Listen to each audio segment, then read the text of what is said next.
Hello everyone. Hindi साहित्य वैकल्पिक विषय के इस क्रैश कोर्स में आपका स्वागत है। आज हम लोग गोदान उपन्यास से संबंधित जो भी यूपीएससी में प्रश्न पूछे गए हैं उनको देखेंगे। 2025 में गोदान उपन्यास पर आधारित यूपीएससी का एक प्रश्न आया हुआ है, तो उस पर भी नज़र दौड़ाएंगे और उसको हल करने का क्या अप्रोच होना चाहिए उस पर भी बातचीत करेंगे। ठीक है, लेकिन 2025 के प्रश्न पर आने से पहले इन 16 प्रश्नों को करेंगे, फिर उसके बाद 2025 के प्रश्न को देखेंगे। तो 2024 में 20 अंक में यह प्रश्न पूछा गया था कि गोदान के कथा विधान की समीक्षा कीजिए। तो कथा विधान का यहाँ पर तात्पर्य है कि गोदान में जो समानांतर कथाएं चलती हैं गांव के स्तर पर, ग्रामीण स्तर पर और शहर स्तर पर, वो बताना है। और इस प्रश्न की भूमिका को लेकर के क्या अप्रोच होना चाहिए वो मैं आपको बता देता हूँ। भूमिका में आप स्पष्ट रूप से लिख सकते हो कि मुंशी प्रेमचंद द्वारा रचित गोदान ब्रैकेट में 1936 हिंदी साहित्य का चरम यथार्थवादी उपन्यास है। इसका कथा विधान अत्यंत जटिल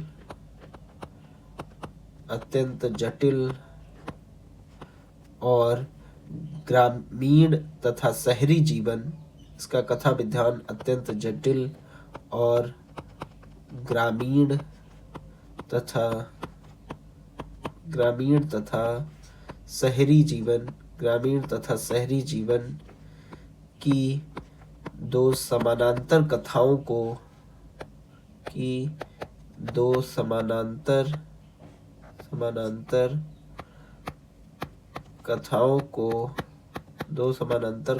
को लेकर चलने वाला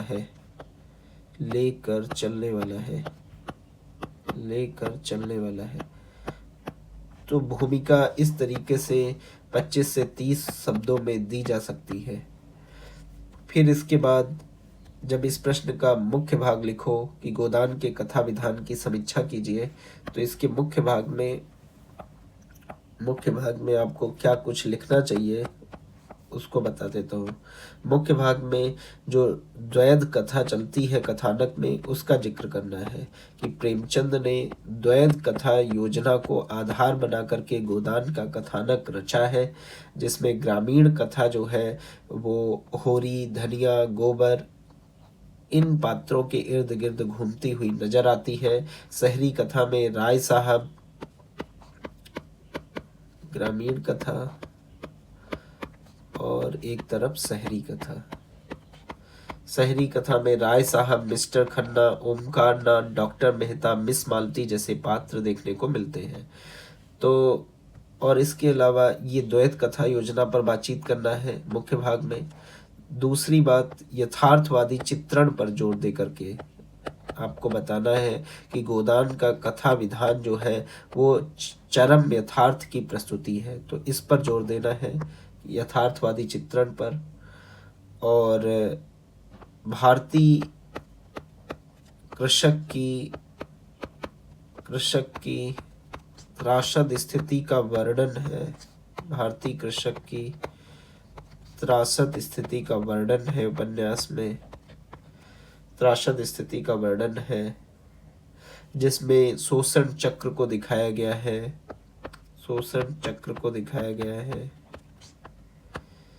ठीक है, इसके अलावा उपन्यास में नारी विमर्श पर प्राथमिकता है कथा विधान में। तो इस तरीके से कुछ जो प्रमुख बातें हैं उपन्यास की या कथानक की, उनको मुख्य भाग में बताना है। फिर उसके बाद निष्कर्ष देना है और निष्कर्ष में लिखना है कि यह कथा विधान हिंदी साहित्य की अमूल्य धरोहर है जो चरम यथार्थवाद को प्रस्तुत करती है। तो इस तरीके से गोदान के कथा विधान को लिखा जा सकता है। ठीक है, तो होपफुली आपको प्रश्न को किस तरीके से अप्रोच करना है वो आपको समझ में आ गया होगा। ठीक है, तो गोदान के कथा विधान की समीक्षा हो गई। फिर उसके बाद नेक्स्ट प्रश्न पे चलते हैं। क्वेश्चन नंबर 16 के बाद 15, मुंशी प्रेमचंद कृत गोदान भारतीय कृषक जीवन के वास्तविक धरातल का सटीक चित्रण प्रस्तुत करता है, उदाहरण के साथ स्पष्ट कीजिए। तो जैसा कि मैंने आपको बताया था कि जब भी कोई प्रश्न आए तो प्रश्न में जो भूमिका है उसको प्रश्नानुसार जरूर लिखना है, ठीक है। अब जैसे प्रश्न है कि मुंशी प्रेमचंद्र कृत गोदान भारतीय कृषक जीवन के वास्तविक धरातल का सटीक चित्रण प्रस्तुत करता है। अब इन्हीं शब्दों का इस्तेमाल करके भूमिका लिखनी है, ठीक है। अब भूमिका लिख सकते हो कि मुंशी प्रेमचंद कृत गोदान, मुंशी प्रेमचंद, इसकी भूमिका कुछ इस तरीके से आप लिख सकते हो कि मुंशी प्रेमचंद कृत गोदान, कृत गोदान, गोदान को भारतीय किसान जीवन का, भारतीय किसान जीवन का, भारतीय किसान जीवन का शोक गीत, भारतीय किसान जीवन का शोक गीत कहा जाता है, कहा जाता है। यह कहा जाता है भारतीय गोदान भारतीय कृषक जीवन के वास्तविक धरातल का सटीक चित्रण प्रस्तुत करता है। यह उपन्यास, यह उपन्यास भारतीय, यह उपन्यास प्रश्न के ही शब्दावली, भारतीय कृषक जीवन, भारतीय कृषक जीवन के वास्तविक धरातल का चित्रण करता है, के वास्तविक धरातल का चित्रण करता है, चित्रण करता है, के वास्तविक धरातल का चित्रण करता है। तो इस तरीके से 25 से 30 शब्दों में आपको भूमिका लिखनी है। फिर इसके बाद जब मुख्य भाग में आओ तो मुख्य भाग में किस इन बिंदुओं इस तरीके के बिंदुओं पर बातचीत करो जहां पर ये बात स्पष्ट हो सके कि गोदान जो है वो भारतीय कृषक जीवन के वास्तविक धरातल का चित्रण करता है। तो मुख्य भाग की शुरुआत इसी पैराग्राफ के नीचे से करना है, ठीक है। मैंने आपको पहले भी सेशंस में बताया कि जैसे ये आपकी कॉपी है तो यहाँ पर जैसे आपने 25 से 30 शब्दों में अगर भूमिका लिखी है तो इसी के नीचे से अगली लाइन से फिर आपको मुख्य भाग की शुरुआत करनी है, ठीक है। तो ये कुछ बातें हैं जो आपको स्ट्रक्चर के स्तर पर ध्यान रखना है। इस प्रश्न के मुख्य भाग में फिर आपको बताना है कि किसान की ऋणग्रस्तता को दिखाया गया है, ऋणग्रस्तता को उपन्यास में दिखाया है, किसान की ऋणग्रस्तता को दिखाया गया है। जब होरी ये बात कहता है, अब उदाहरण भी देते हुए चलना है, ठीक है, जैसे करके, ठीक है। जैसे जब होरी ये कहता है कि जब दूसरे के पांव तले अपनी गर्दन दबी हो तो उन पांवों को सहलाने में ही कुशल है। तो इस तरीके का मुख्य भाग में बता सकते हो। या जैसे मर्यादा और लाज की विडंबना को दिखाया गया है, मर्यादा और लाज की विडंबना, किस तरीके से जो किसान है वो समाज के लिए, अपनी पंचायत के लिए उसकी छवि अच्छी बन सके इसको लेकर के प्रयासरत रहता है, और जिसका विरोध उसके बेटे गोबर के द्वारा किया जाता है।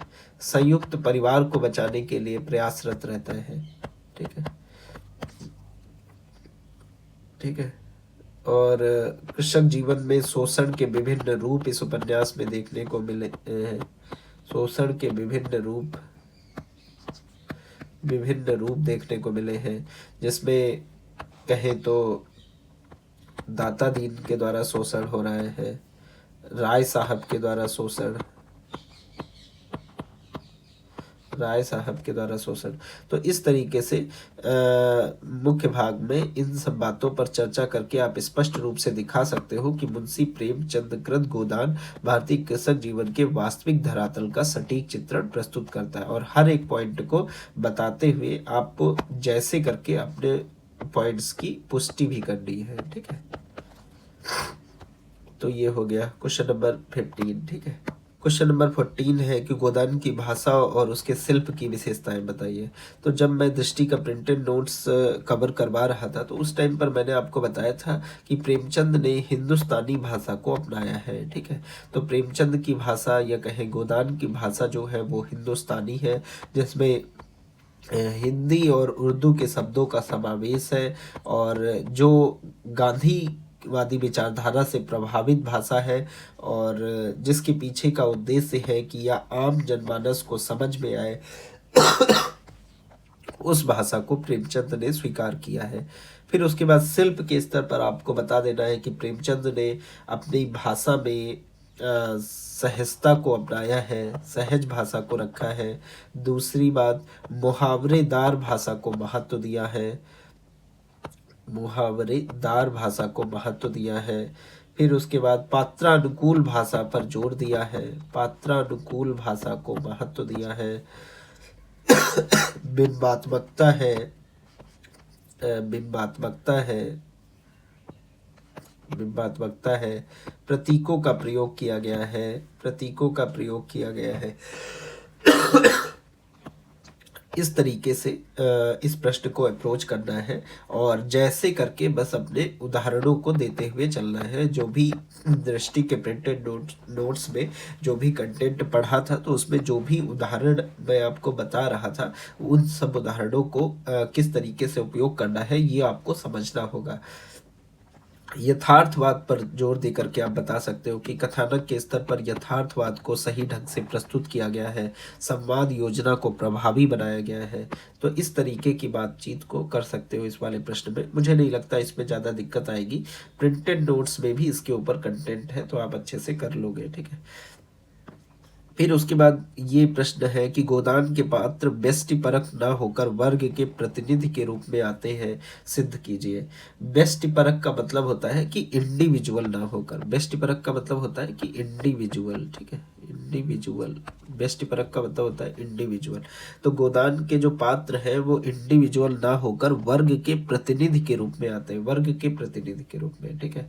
अब इसको कैसे अप्रोच करना है, इस सिद्ध कीजिए। तो इस प्रश्न की भूमिका में क्या लिखोगे कि गोदान के पात्र इंडिविजुअल ना होकर वर्ग के प्रतिनिधि के रूप में आते हैं। तो आपको स्पष्ट रूप से इस बात को स्वीकार करना है कि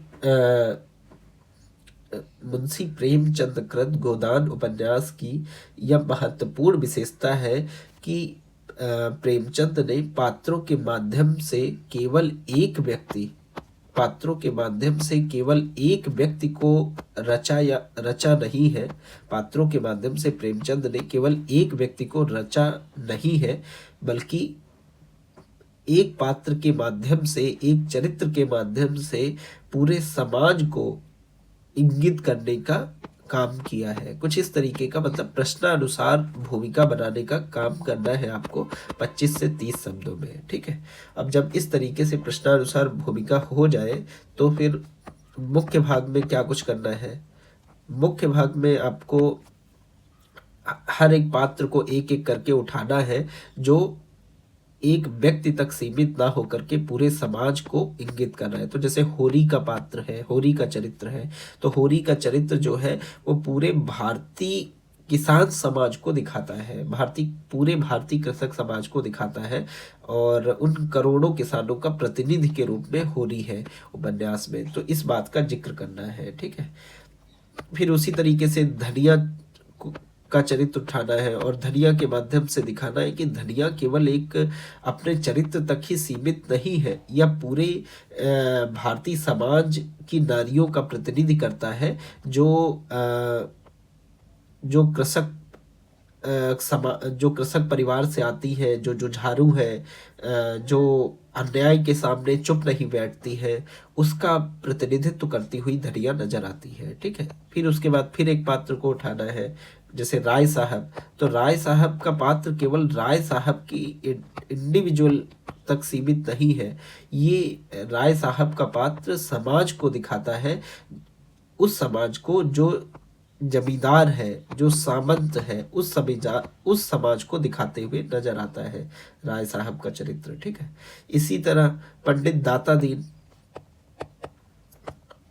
तो पंडित दाता दीन का भी जो चरित्र है वो धार्मिक पाखंडी वर्ग का प्रतिनिधित्व है, धार्मिक पाखंडी वर्ग का प्रतिनिधि है, धार्मिक पाखंडी वर्ग का प्रतिनिधि है, ठीक है। फिर इसी तरीके से मिस्टर खन्ना का जो चरित्र है, मिस्टर खन्ना का जो चरित्र है, ये उभरते हुए पूंजीवादी वर्ग का प्रतिनिधि है। उभरते हुए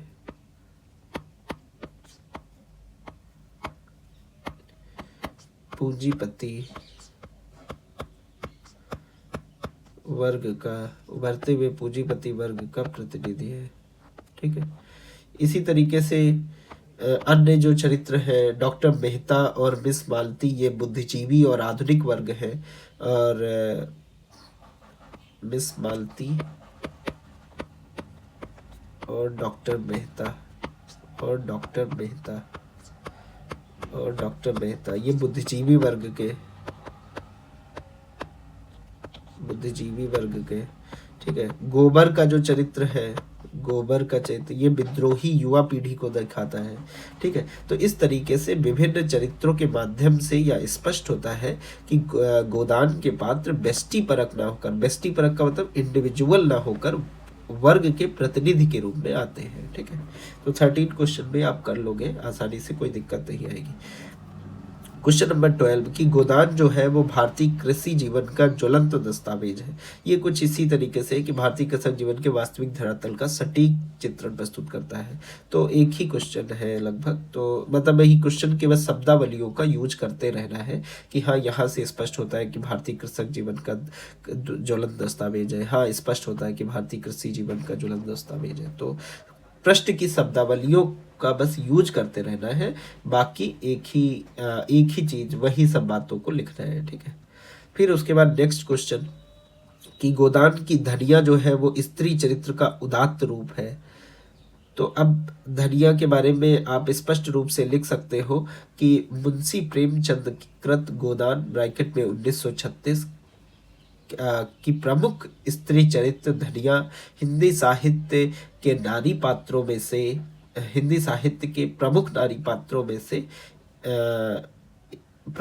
पात्रों में एक विशिष्ट स्थान रखती है।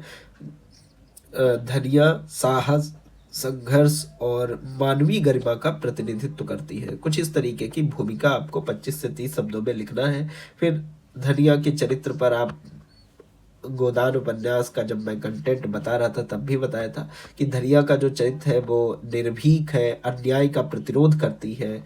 ठीक है। अन्याय का प्रतिरोध करती है, ममता और करुणा से भरा हुआ चरित्र है। ठीक है।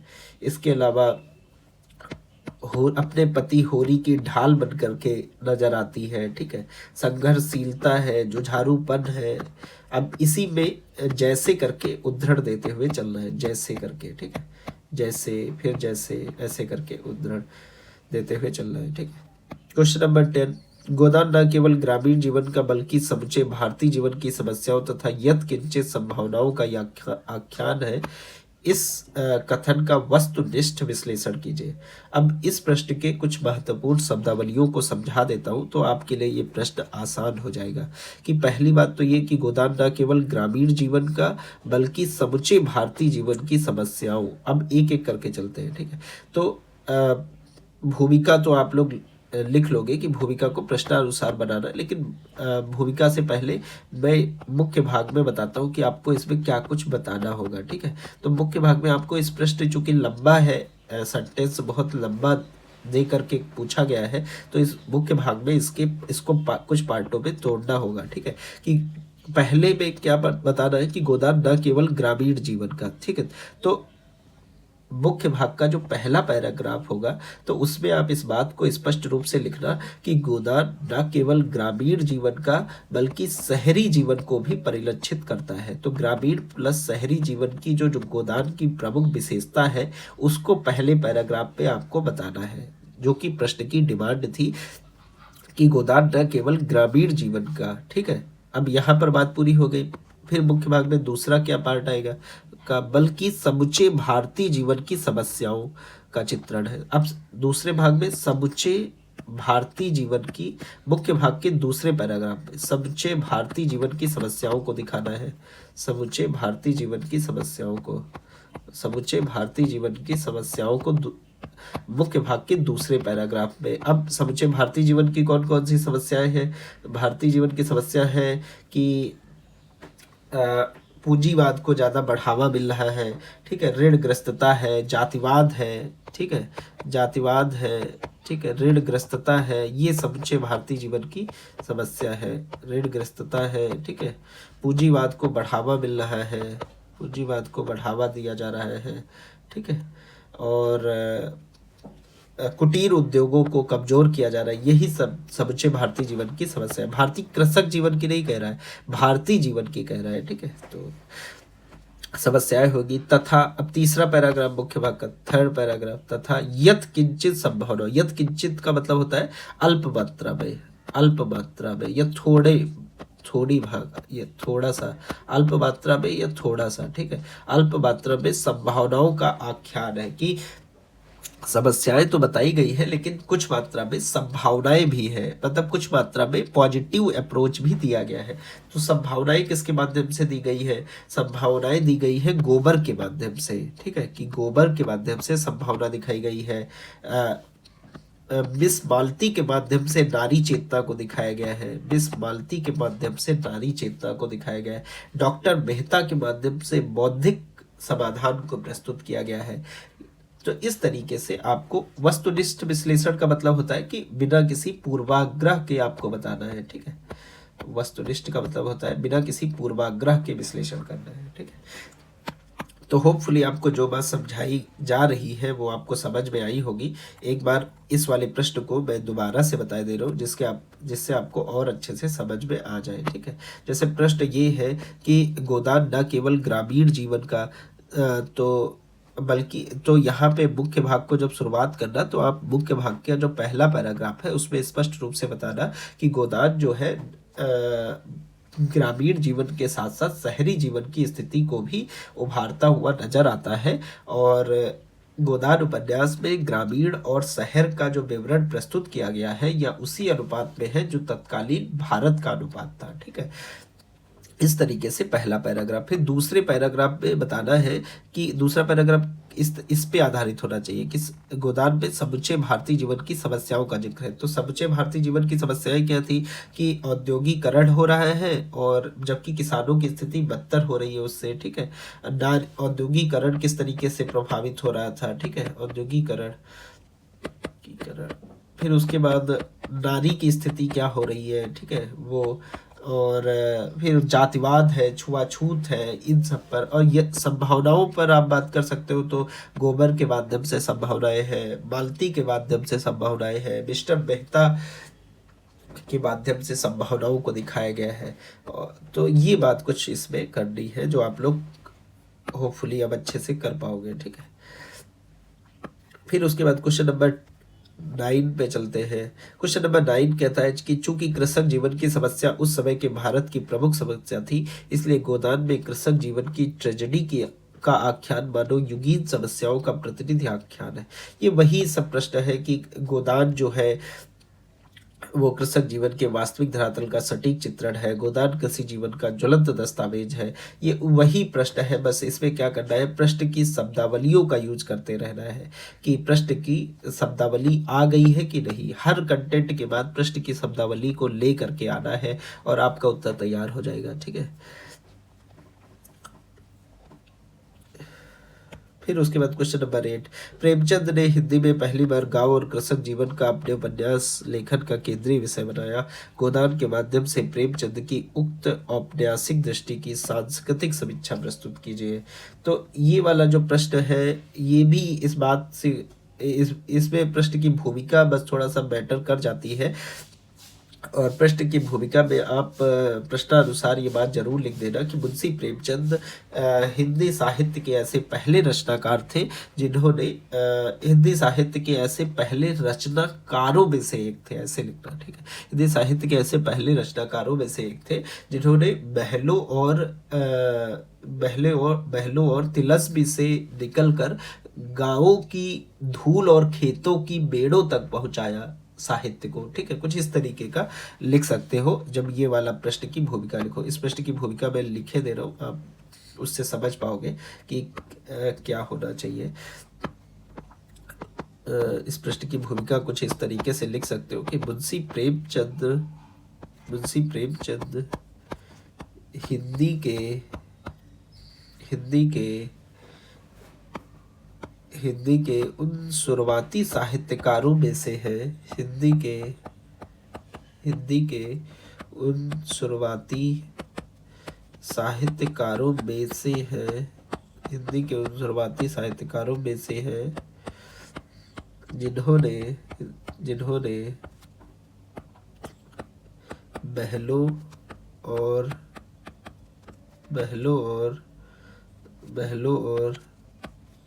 तिलिस्मो मतलब होता है कि तिलिस्म मतलब होता है जादू, ठीक है, ऐसा कुछ तिलिस्मो या आकस्मिकता, ठीक है। तिलिस्मो से जिन्होंने महलों और तिलिस्मो से साहित्य को निकाल कर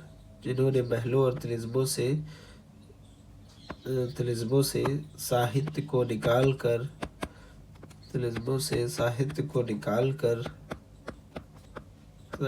निकाल कर गाँवों की धूल और खेतों की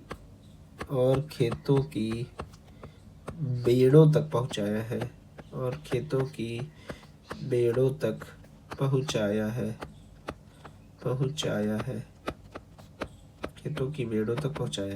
तो इस तरीके की कुछ भूमिका 25 से 30 शब्दों में दे सकते हो। ये भूमिका प्रश्नानुसार है और इफेक्टिव है कि और चूंकि कृषक जीवन ये प्रश्न था कि प्रेमचंद ने हिंदी में पहली बार गांव और कृषक जीवन को अपने गोदान के माध्यम से, तो बहुत अच्छे ढंग से इस तरीके से 25 से 30 शब्दों में भूमिका लिख सकते हो। फिर इसके बाद इसमें कह रहा है कि गोदान के माध्यम से प्रेमचंद की उक्त औपन्यासिक दृष्टि की सांस्कृतिक समीक्षा कीजिए, ठीक है। तो बस जगह जगह बस समीक्षा करनी और बस सांस्कृतिक समीक्षा शब्द का यूज करते रहना है कि हाँ सांस्कृतिक समीक्षा ऐसा, मतलब बातचीत वही करनी है, बस प्रश्न की शब्दावलियों का यूज करते रहना है। और बताना है कि मुख्य भाग में आप क्या कुछ बता सकते हो। मुख्य भाग में आप बता सकते हो कि प्रेमचंद ने गांव की जो संस्कृति थी उसको प्रभावी तरीके से उभारा है उपन्यास में। जैसे गांव की क्या संस्कृति है, गाय पालने की, तो जैसे होरी की गाय पालने की इच्छा को प्रभावी तरीके से दिखाया है। सामंती जकड़न को उपन्यास में दिखाया है जो गांव के स्तर पर रहता है, ठीक है। सामंती जकड़न को प्रभावी तौर पर दिखाया है, ठीक है। सामंती जकड़न को प्रभावी तौर पर दिखाया है। धार्मिक पाखंड को प्रभावी तौर पर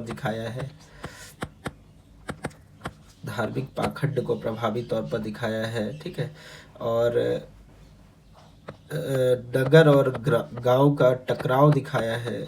नगर और गांव का जो टकराव है उसको दिखाया है, ठीक है।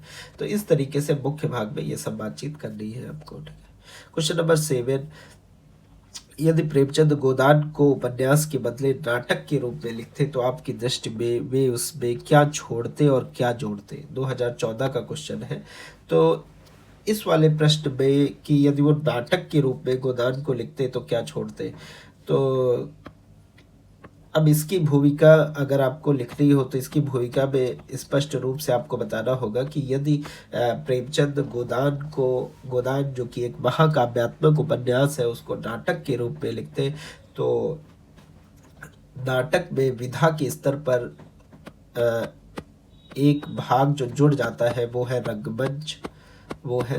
जब नाटक के तत्व मैं आपको बताऊंगा तो नाटक के तत्वों में उपन्यास के जो 6 तत्व हैं वो 6 तत्व तो रहते ही हैं, साथ में एक तत्व और जुड़ जाता है और वो है रंगमंच। कि उसका चूंकि नाटक का मंचन भी करना होता है तो इसीलिए वो तत्व बस जुड़ जाता है। तो अगर प्रेमचंद जो है वो गोदान को नाटक के रूप में लिखते तो उसमें रंगमंचीयता के तत्व पर जो जोर देना होता है साहित्य में वो प्रेमचंद देते। तो भूमिका में यही जो एडिशनल तत्व जो ऐड होता है नाटक में, इसी बात पर भूमिका लिख देनी है कि मुंशी प्रेमचंद कृत गोदान एक महाकाव्यात्मक उपन्यास है। यदि प्रेमचंद नाटक के रूप में गोदान को लिखते तो गोदान में रंग मंचेता का तत्व प्रभावी तौर पर नजर आता और जो कि गोदान की संरचना में एक बड़ा परिवर्तन लेकर के आता। तो इस तरीके से 25 से 30 शब्दों में भूमिका लिखनी है। फिर उसके बाद जब मुख्य भाग में आना, तो मुख्य भाग में चूंकि प्रश्न हमारा कह रहा है कि यदि नाटक लिखते तो उसमें क्या छोड़ते, तो क्या छोड़ते पहले बताना है मुख्य भाग में कि क्या छोड़ते, फिर उसके बाद बताना है क्या जोड़ते, क्या जोड़ते, ठीक है। क्या छोड़ते बताना है पहले, फिर क्या जोड़ते। तो क्या छोड़ने वाले में आपको बता देना है कि जैसे जो मिस्टर मेहता और मिस मालती के जो संवाद है, जो दार्शनिक संवाद है, उसको थोड़ा सा छोड़ देते या कम करते, ठीक है, या पात्रों की संख्या में थोड़ी कटौती करते प्रेमचंद, ठीक है। और इसके अलावा प्रकृति और परिवेश का जहाँ पर प्रेमचंद ने ज़्यादा वर्णन किया है कि प्रकृति को ज़्यादा दिखा के या परिवेश को ज़्यादा दिखा करके उसको थोड़ा सा संक्षिप्त करते, ठीक है। क्या जोड़ते, तो पहली बात तो रंग मंचेता का तत्व ही जोड़ते, ठीक है, कि रंग मंचेता प्रभावी तौर पर हो पाए तो उसको जोड़ते, ठीक है। फिर इसके बाद जो अभिनय में जरूरी होता है अभिनय की शैली को बताने के लिए, तो उस शैली वाले भाग को जोड़ते हैं, ठीक है। इसके अलावा नरेटर, चूंकि कथा लंबी है तो इसलिए किसी सूत्रधार का प्रयोग करते हैं, ठीक है। और जो नाटक में सबसे ज़्यादा जरूरी होता है कि कॉन्फ्लिक्ट, कि चरित्रों के माध्यम से जो कॉन्फ्लिक्ट है उस पर ज़्यादा जोर दिया जाता है, ठीक है। तो कॉन्फ्लिक्ट पे ज़्यादा जोर देने की बात होती है उपन्यास में, ठीक है। तो क्या जोड़ते, तो यही सब जोड़ते, और क्या छोड़ते, तो ये सब। तो इस तरीके से आप इसके निष्कर्ष में आप लिख सकते थे कि इस प्रकार मतलब इस तरीके से लिख सकते थे कि इस प्रकार उपरोक्त विवरण से स्पष्ट है कि गोदान जो कि एक महाकाव्यात्मक उपन्यास है, इसे नाटक के तत्वों पर परिवर्तित करने में जटिलता अवश्य होती, पर इसका मंचन हाल फिलहाल की कुछ मंडलियों के द्वारा किया जा रहा है। मतलब गोदान उपन्यास का मंचन तो देखने को मिलता ही है, तो उसी बात से थोड़ा रिलेट करके इसका निष्कर्ष भी लिख सकते हो, ठीक है। तो क्वेश्चन नंबर 7 भी हो जाएगा। क्वेश्चन नंबर 6, यदि उपन्यास की आधुनिकता की चर्चा गोदान से शुरू होती है, हिंदी उपन्यास की आधुनिकता की चर्चा गोदान से शुरू होती है, देसी आधुनिकता के कौन कौन से तत्व गोदान को आधुनिक सिद्ध करते हैं।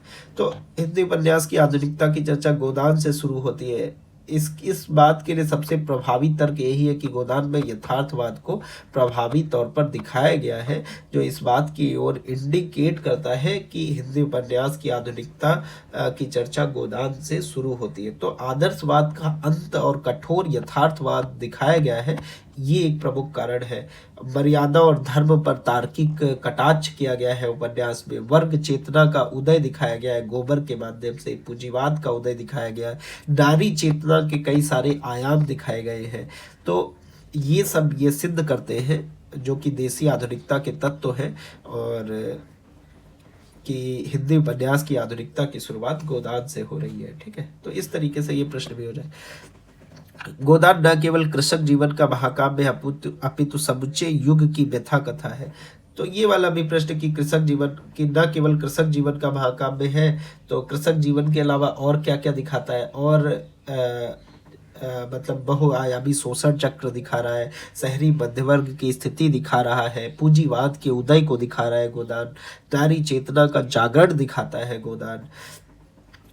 तो बहुत सारे आयामों पर गोदान बातचीत करता है। तो यही बात न केवल कृषक जीवन का महाकाव्य बल्कि अन्य सब पर बातचीत कर रहा है। अभी तो समुच्चय युग की व्यथा कथा है, इसके पक्ष और विपक्ष में बताना है, ठीक है। तो पक्ष में है कि बहुत सारे बातों पर बातचीत करता है, और विपक्ष में ये बता सकते हो कि केंद्र में किसान है, केंद्र में किसान की स्थिति ही प्रमुख तौर पर दिखाई गई है।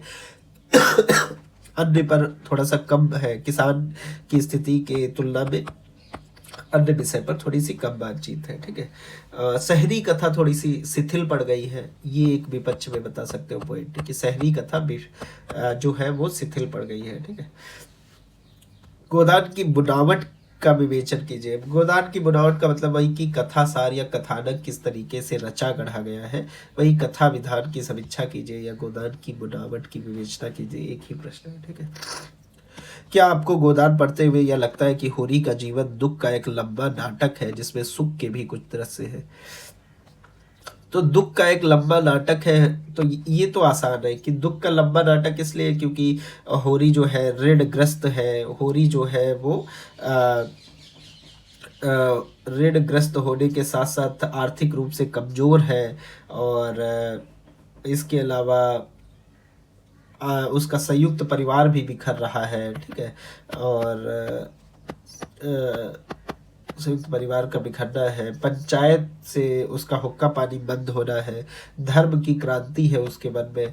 तो दुख का तो एक लंबा नाटक है, लेकिन क्या इसमें जिसमें सुख के भी कुछ दृश्य है, तो सुख के दृश्य है कि जब होरी के घर पर जब भोला के द्वारा जब गाय दी जाती है, तो जब होरी के द्वार पर जब गाय बंधी होती तो उसका सुख का एक क्षण है, ठीक है। जब शहर से उसका बेटा गांव आता है गोबर, तो उसके लिए सुख का क्षण है। जब गोबर को बेटा होता है तो उसके लिए सुख का क्षण है। जब उसकी बेटियों का ब्याह होता है तो उसके लिए सुख का क्षण है।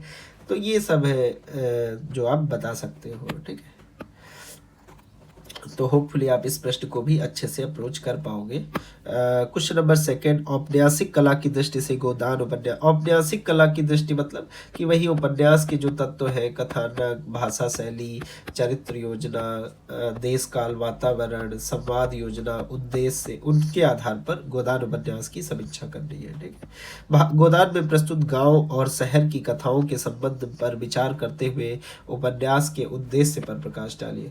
तो गांव और शहर की कथाओं का जो संबंध था, या गोदान में दोहरा कथानक या गोदान में समानांतर कथाएं करके जो दृष्टि के प्रिंटेड नोट्स में मैंने कंटेंट आपको बताया था, वही वाला कंटेंट यहाँ पर आ जाएगा पूरा, जो मैं आपको एक बार फिर से दिखा देता हूँ कि किस किस कंटेंट की मैं बात कर रहा हूँ, ठीक है।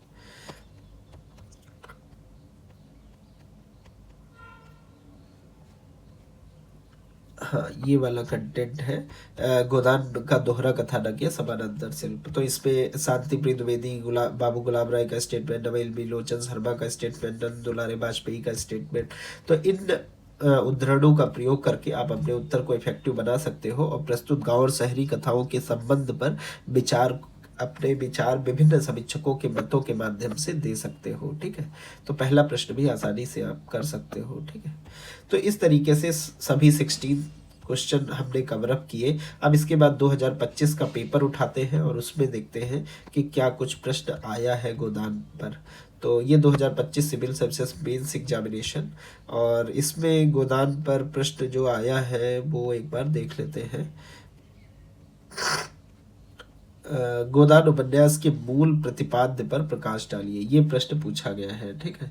तो यहाँ पे मूल प्रतिपाद्य का मतलब है कि संवेदना को पूछा जा रहा है कि मूल जो प्रतिपाद्य या संवेदना है उसको बस बताइए। तो बस जगह जगह पर संवेदना की जगह बस मूल प्रतिपाद्य शब्द का इस्तेमाल करना है और आपका उत्तर तैयार हो जाएगा, ठीक है। तो कोई बहुत बड़ा काम नहीं है ये। इस पे मतलब मुख्य भाग में किसान जीवन की स्थिति को लेकर के, फिर इसके बाद सामंतवाद का पतन, पूंजीवाद के उदय को दिखाना है, नारी विमर्श को दिखाना है, ठीक है। इसके अलावा नारी विमर्श को बताते हुए मिस मालती, धनिया, इनका सबका जिक्र करना है, ठीक है। फिर इसके बाद अन्य जो पक्ष है जिसपे अन्य पक्षों में आप ऋणग्रस्तता को दिखा सकते हो, धर्म वाली बातचीत बता सकते हो, ठीक है, जातिवाद को दिखा सकते हो।